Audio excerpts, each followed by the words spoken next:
It's Hebrews 11:6. But without faith, it is impossible to please him. For he that cometh to Yahweh must believe that he is. Yeah, he that believeth in Yahweh must believe that he is. So you sincerely gotta believe. You can't be like half-assed, oh well I think or this or that. You really gotta believe. And that he is a rewarder of them that diligently seek him. Yeah, he's a rewarder of them that diligently seek him. So, like the scriptures say, I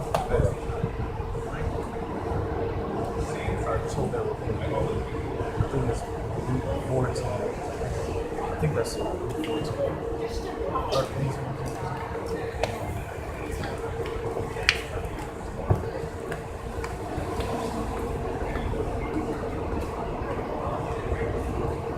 Yeah, this is Baruch chapter 4, verse 28. It says, It's Baruch 4:28. For as it was your mind to go astray from Yahweh, so being returned, seek him 10 times more. yeah, so as it was your mind to go astray, as it was your mind to go off, as it was your mind to wander into all these other philosophies, to not really take the Most High's word seriously or whatever, so being returned, seek him 10 times more. So just like it said, he's going to reward you anyway, so it says seek him 10 times more. So, that's the spiritual growth, seeking the Most High 10 times more.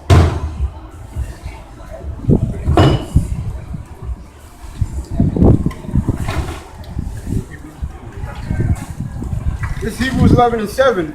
By faith, Noah being warned of Yahweh of things not seen as yet, moved.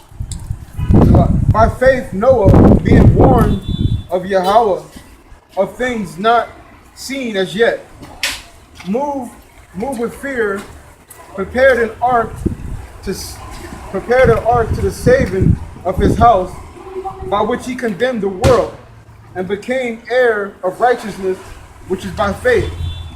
Yeah, so through faith, because the Most High put in his mind and spirit to do something, he went out there, he built an ark, a big ass ark or whatever, like basically like a damn cruise ship or something like that. Today it would have been like that size, like a cruise ship.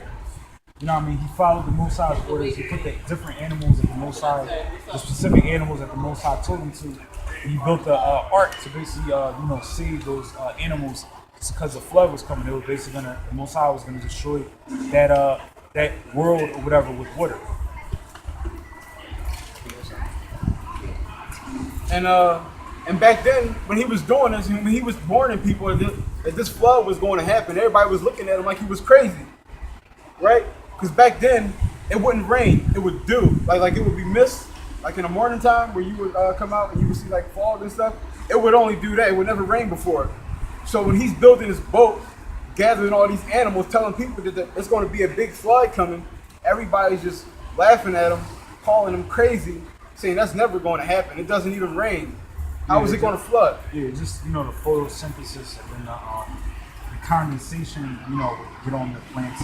Basically, that's how they would get their nutrients and all that stuff. Right. So he's saying it's going to rain. It's going to be a big flood. They looking at him like he's crazy. But Noah had faith, so he built the ark and he took the orders.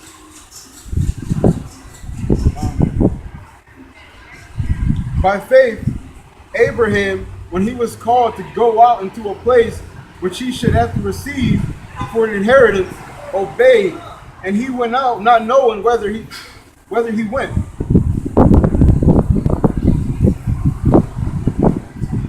It's Hebrews 11:8. By faith, Abraham, when he was called to go out into a place which he should have to receive for an inheritance, obeyed, and he went out, not knowing whether he went. Yeah, so it's just like this is kind of deep because it's like just like brothers in the truth or whatever, like they listen to the voice of the Most High, like you can even say like family, you say like Philadelphia, whatever the kids or whatever. It's like the Most High put in certain brothers' spirits to go out and just start teaching or whatever. They just had to have faith to just do that or whatever. Like the Most High put on our spirit to come out here and just start teaching, by ourselves. So we just, that everything fell in motion or whatever. So that's what we're doing. And that's the same spirit, that the prophets back then had. Like Abraham, he just went out and settled in the land that the Most High told him to go to. I mean, without question, without using his own, logic and all that stuff. It's Hebrews 11:9. By faith, he sojourned in the land of promise, as in a strange country, dwelling in the tabernacle of Isaac and Jacob, the heirs with him of the same promise. For he looked for a city which had foundations, whose builder and maker is Yahweh. Yeah, so basically he had to go to those, he knew that the blessing was, he knew that he had a specific blessing or whatever, and he knew that the Most High, I think it was saying, he's the word Abram, father of the multitude, and basically he knew that from his seed all the nations of the earth were going to be blessed. So it's Abraham, Isaac, and Jacob. From Jacob, that's where you get the 12 tribes of the nation of Israel from. So that's an example.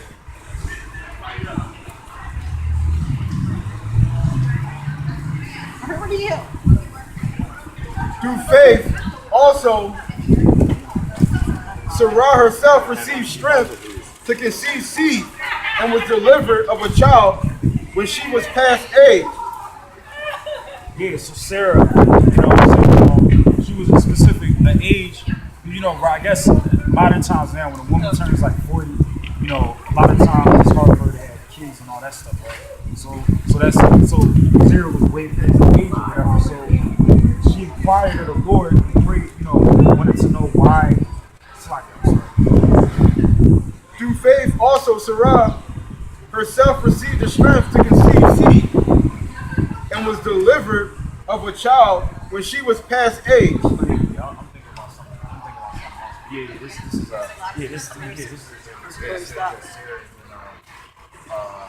Isaac's wife too. So she thought that she couldn't have a seed or whatever. But you know what I'm saying? The Most High, that was basically like a miracle that the Most High did. He made her have, Isaac. I'm sorry. That's a spirit.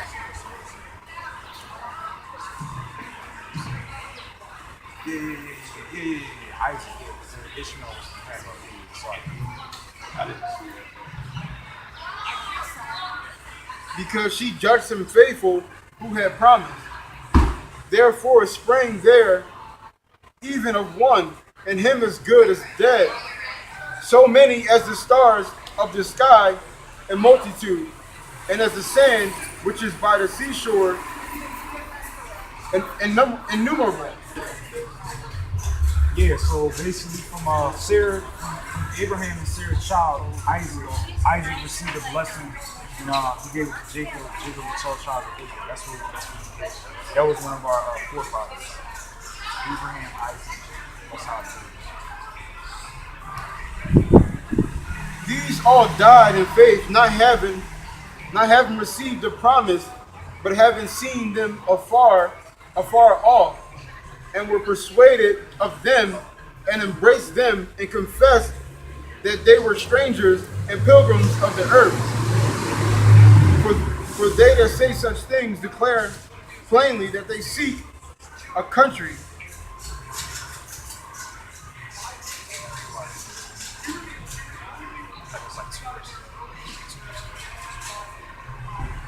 Therefore sprang there even one, because she judged him faithful who had promised. Therefore sprang there even of one. Yeah, because Sarah basically she trusted in the Most High. She knew that he was gonna keep his word to her.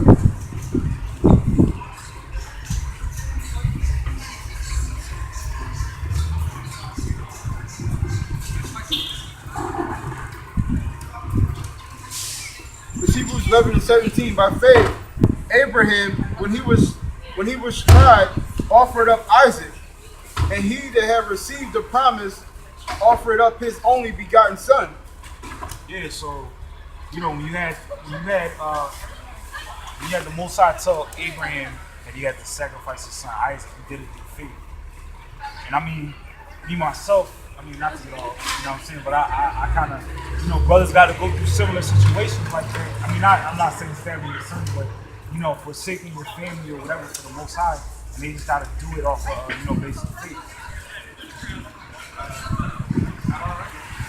And he that received the promises offered up his only begotten son, of whom it was said that in Isaac shall thy seed be called, according that Yahweh was able to raise him up even from the dead, from whence also he received him in a figure. By faith Isaac blessed Jacob and Esau concerning things to come. Yeah, through faith, Isaac blessed Jacob and Esau. He gave Esau the blessing of the sword, the dew of heaven, but he gave the blessing of Jacob, that he was gonna I guess we can that his blessing, that he was gonna be the one that has Jacob is gonna have his sons, and they were basically gonna be like the Most High people.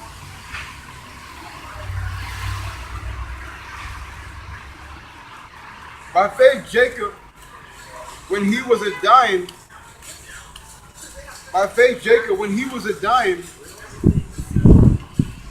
blessed both the son of Joseph and worship, leaning upon the top of his staff. By faith Joseph, when he died, made mention of the departing of the children of Israel, and gave commandments concerning his bones.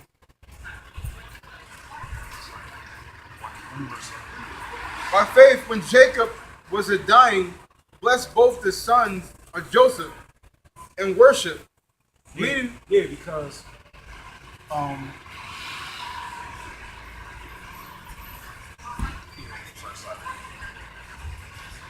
by faith Isaac blessed Jacob and Esau concerning the things to come. By faith Jacob, when he was a dying, blessed both the sons of Joseph and worship. Yeah, so that's why the sons of Joseph. That's why when you read in Genesis or whatever, you have the 12. You have instead of it saying Manasseh and Ephraim, it says Joseph and Dan, right? Those were the sons' names, right? And then Joseph in Revelation 7th chapter, it doesn't have Dan, it doesn't have Joseph in it because Joseph received the blessing. His two sons, Ephraim and Manasseh, they received the blessing for their father. Leaning upon the top of his staff. By the faith, Joseph, when he died, made mention of the departing of the children of Israel, and gave commandments concerning his bones. By faith, Moses, when he was born, was hid 3 months of his parents because they saw he was a proper child, and they were not afraid of the king's commandment.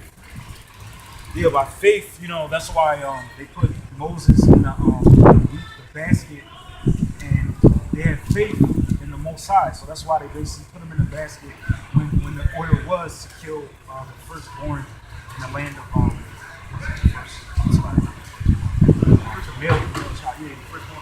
firstborn males in Egypt. But they had faith in what the Most High do. He basically made Moses. Well, you read Genesis or whatever, the whole story. That he made Moses a great man, despite of the fact that the odds was against him and all that. By faith, Moses, when he was come to years, refused to be called the son of Pharaoh's daughter. Yeah, Moses, when he came to years, he refused to be the son of Pharaoh's daughter because he had integrity. A lot of our people today, they don't have integrity. And, they would rather sell their souls. They'd rather sell their souls than to have integrity and suffer the afflictions with their people. And that was an example of what Moses did. He suffered the afflictions of being an Israelite and the afflictions or the glory and all being glory and temporal pleasures of being an Egyptian, being called Pharaoh's daughter. It is sorry. He's like a worker or something. Oh, okay. I started to ask him, are you the landlord or something like that? Yeah, I think. Yeah, that's what I'm saying. Probably with Mason Cole. That's what I'm saying. Controlling the knowing Choosing rather to suffer affliction with the people of Yahweh than to enjoy the pleasures of sin for a season. Yes, choosing rather to suffer. Choosing to suffer. Choosing rather to suffer affliction with the people of Yahweh than to enjoy the pleasures of sin for a season.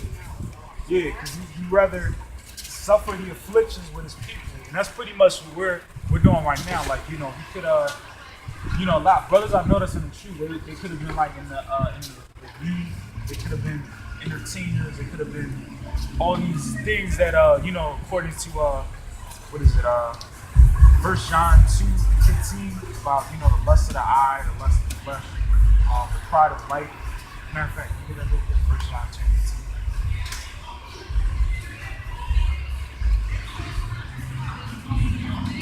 It's 1 John 2:15. Love not the world. Yeah, because he's at the end of the day, those are like worldly things. So it's like Moses chose, rather than to be in the world, basically, to suffer the affliction as an Israelite with his people. Love not the world, neither the things that are in the world. Yeah, love not the world, neither the things that are in the world. So you're supposed to have your mind set.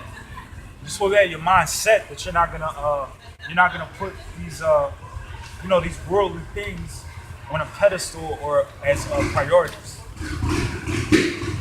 If any man love the world, the love of the Father is not in him. Yeah, so if any man love the world, he can't do without these worldly things. Love the Father.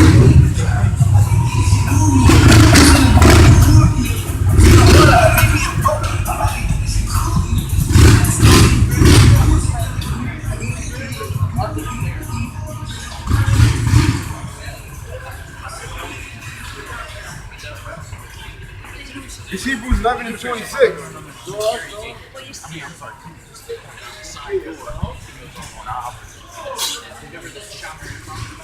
For all that is in the world, the lust of the flesh. Yeah, the lust of the flesh. That's things that like feel good, like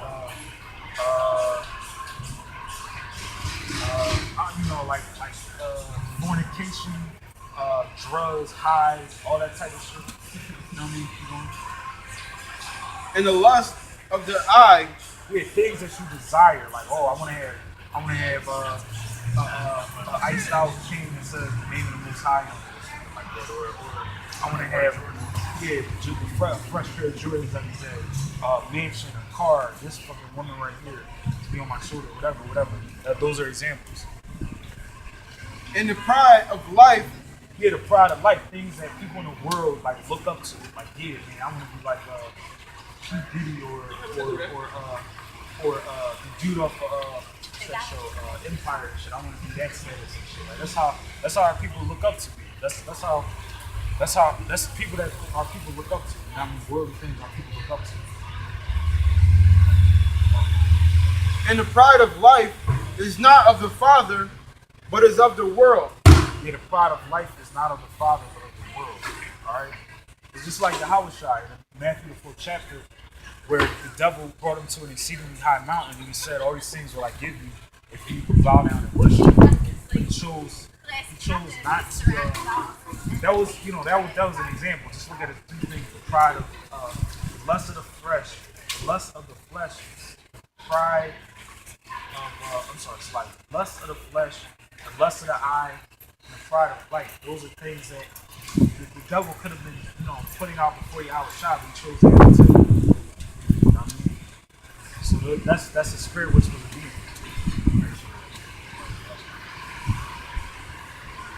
And the world passeth away, and the lust thereof. But he that doeth the will of Yahweh abideth forever. Yeah, those things are temporal, meaning they're only temporary. They're finite. They're not infinite. They're not never ending. So they're at a certain point in time, they're gonna pass away. But these things, spiritual things that we speak of, like the kingdom and all that, they're gonna be forever. They're not gonna pass away. It's Hebrews 11 and 26. Esteeming the reproach of a Mashiach greater riches than the treasures in Egypt, for he had respect unto the recompense unto the recompense of the reward. By faith he forsook Egypt, not fearing the wrath of the king, for he endured as seeing him who is invisible. Yeah, so rather suffering the reproach of Yahweh, Moses basically suffered the afflictions, being basically put on a lower level than what he was when he was Pharaoh's the son of Pharaoh's daughter status or whatever. He had basically, it was like in Egypt, let's face it, in Egypt, the word Pharaoh is like a term, it's a term that means king, but it's like the Pharaohs, they were treated like they was like gods on earth. So it's like that's the way. Yeah. So like they had a status or whatever in their society, to where people like bowed down to them.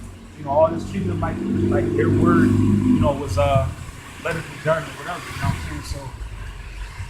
So Moses chose to give all that up, to forsake all that, to suffer the afflictions of the people. That's the spirit our people supposed to be having. That's the spiritual spirit. That's an example. You know what I mean? That's the type of things that you're supposed to extrapolate out of this history, all right? Because the Bible is basically broken down into three categories: it's prophecy, history, and laws. All right, the Torah, 5 books of Moses, Genesis to Deuteronomy. And then you have the laws. The history. Slightly. The Torah was the laws, and you have the history, and you have prophecy mixed in with all that. So that's how the Bible is basically broken down.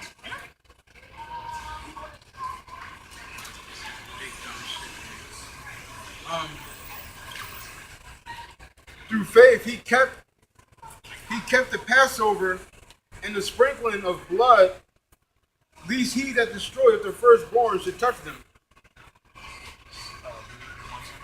Through faith he kept the Passover and sprinkling of blood. Yeah, through faith he kept the Passover. What was the Passover was when the Most High was basically sending a death angel, which is like Yahweh Shai, because Yahweh Shai is basically the death angel that's coming in the near future, because he's going to do a lot of killing and a lot of judgment. You know what I'm saying? So Moses kept the Passover. Through faith, he knew that the Most High, him and Aaron, basically, those are tools that he used to implement his will, and he was going to basically destroy the firstborn in Egypt. And that was through stone cold faith that Moses basically did it, believed, had faith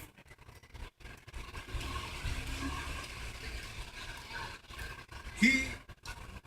Through faith he kept the Passover and the sprinkling of blood, lest he that destroyed the firstborn should touch them. By faith they passed through the Red Sea as by the dry land, which the Egyptians are saying to do were drowned. Yeah, so it was by faith that the Most High, that Moses had faith in the Most High, that when they were being pursued by the Egyptian chariots and all that stuff, that the Most High was going to protect them. He was going to make a way for them to escape that persecution or judgment from the Egyptians. So that's why he parted the Red Sea, allowed them to pass through, and then he allowed the Egyptians to be basically consumed and basically destroyed. By the faith, the walls of Jericho fell down after they were compassed about 7 days. Yeah, because the walls of Jericho, they was looked at as being like indestructible or whatever. It's like how, a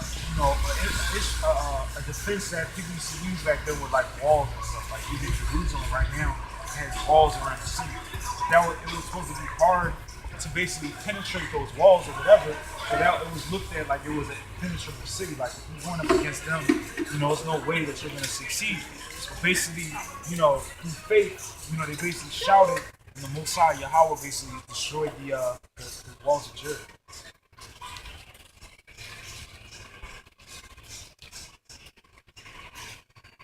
By faith, the harlot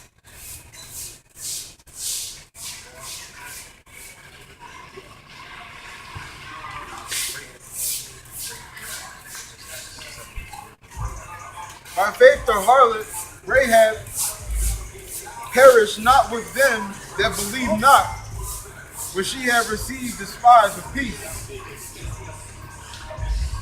And what shall I say more? And what shall I more say? For the time will fail me to tell. What are you? Remember, she came here and just woke up. I knew this was gonna happen. I'm like, yo, she walked right here. Just like, I mean, but no, don't you guys get the ticket though? 2 hour parking. Oh. I don't even know. So Rahab the harlot, right? I'm sorry, hold on. Go back to the thing. By faith, the harlot Rahab perished not with them that believe not, when she had received the spies of peace. Yeah, so in that story that this scripture is pursuing to, you had Rahab, which was she wasn't an Israelite, but the Israelite spies came in to spy out the city or whatever. The Israelite spies came in to spy out the city. They sent their 2 scouts or whatever to look at to see, okay, how can we get in here? How can we to scope everything out before Israel basically declared their war or implemented their plan or whatever. So he sent them in, and they made a deal with Rahab to basically, if she would not say anything and hide them or whatever, they would spare her and her family. And that's what basically happened.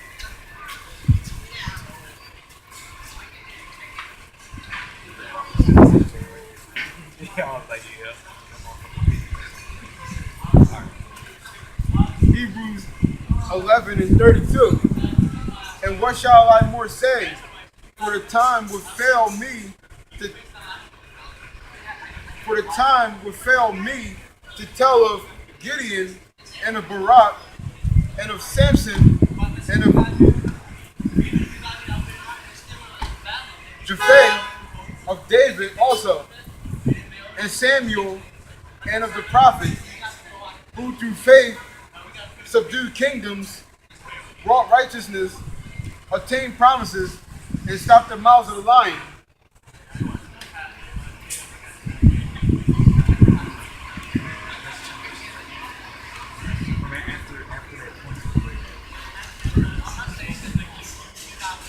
And what shall I more say? For the time befell me to tell of Gideon and of Barak and of Samson and of Jephthah and of David also, and Samuel and of the prophets, who through faith subdued kingdoms, wrought righteousness, obtained promises, and stopped the mouths of lions. Yeah, so the Most High, through faith, He allowed these great kings, warriors, judges to do what they were doing to go against the enemies of the nation of Israel. Prince of violence of fire escaped the edge of the sword. Out of the weakness were made strong. Wax vigil, wax valiant, wax valiant in fight, turn to fight the armies of the aliens. Yeah, the armies of the aliens. Who's the aliens? The aliens are some of the non-Israelite nations, the other nations outside of the nation of Israel.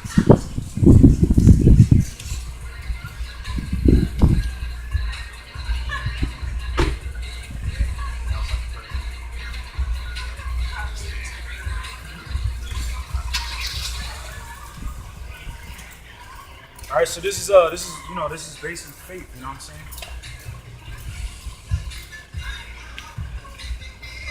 I guess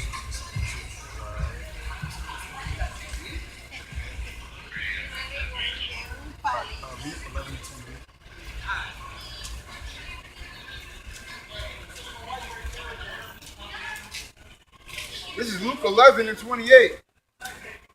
But he said, ye rather blessed are they that hear the word of Yahweh and keep it.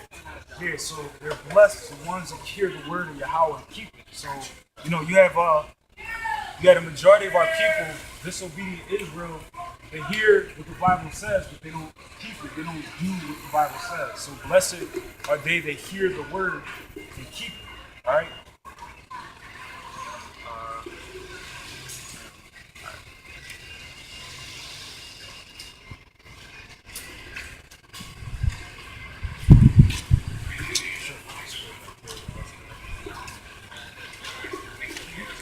The 2 Timothy 4:3.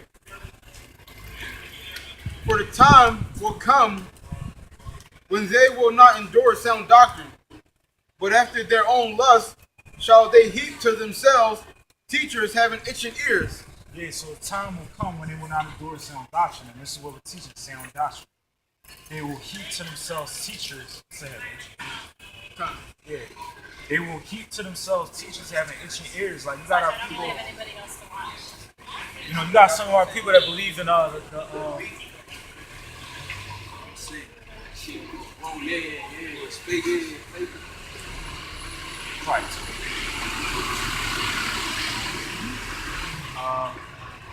You know, like you have people that believe in you know, you got our people that believe in prosperity doctrine. They can't have patience. They can't wait until, you know, Yahweh Shai comes and delivers us. They don't want to endure the afflictions that we're going to go through. They don't want to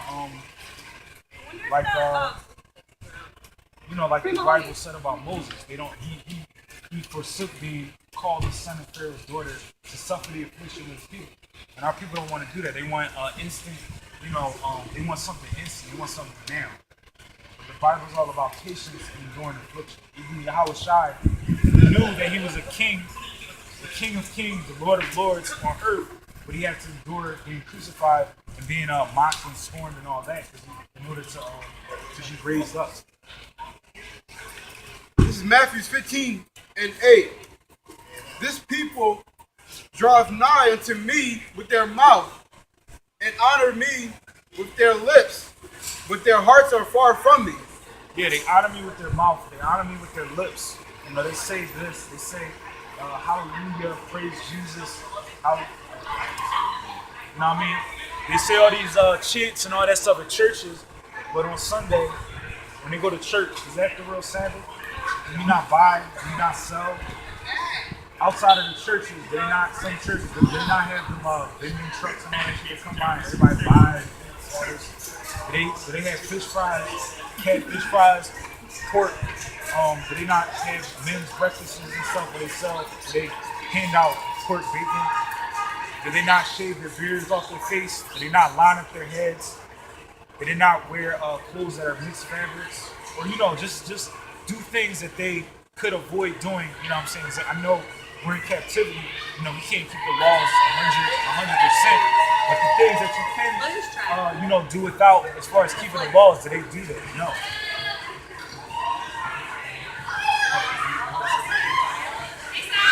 This is Matthew 15:8. The people draw nigh unto me with their mouth, and honor of me with their lips, but their heart is far from me.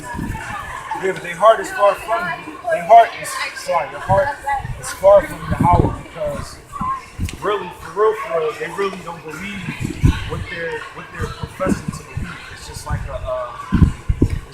a ritual that they do or whatever. You know what I mean? They don't really wholeheartedly believe in Yahweh and what the Bible says is going to happen. This is 2 Timothy 4:4. And they shall turn away their ears from the truth, and shall be turned unto fables. Yeah, they're gonna turn away their ears from hearing the truth and turn away into fables. Like what? What's a fable? Yeah. And when you go into the word fable, all it is a myth. And a myth is something that's not real. It's just created and passed down from generation to generation to generation. like how they going around thinking that they're saved, or or everybody is going to be allowed into the congregation. Everybody in heaven is going to be joined hand in hand. This when Yahweh Shai, who people ignorantly call Jesus Christ, when he comes back, he's going to save everybody. It's going to be peace for everybody.